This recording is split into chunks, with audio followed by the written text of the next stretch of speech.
Welcome to Chillin' 101. We hope this video helps. You start by confirming the essentials. Make sure your Windows build supports WSL and that the feature is enabled. Next, update the Linux distro packages so missing dependencies aren't the culprit. Run sudo apt update and sudo apt upgrade.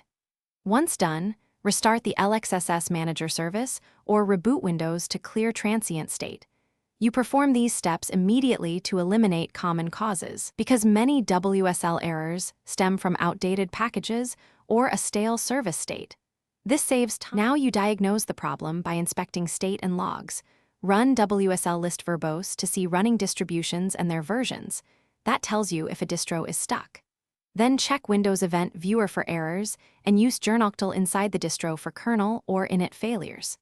If the kernel mismatches or is outdated, run WSL update or reinstall the WSL kernel package. Make sure to capture precise error messages. They guide whether to repair files, reset the distro, or reinstall components.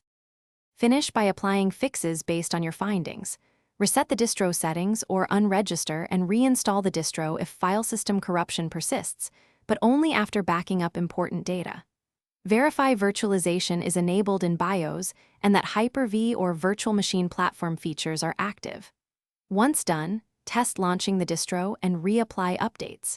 If problems continue, capture the exact error text and logs. That single piece of information often reveals the root cause and speeds up targeted fixes when you search or ask for help.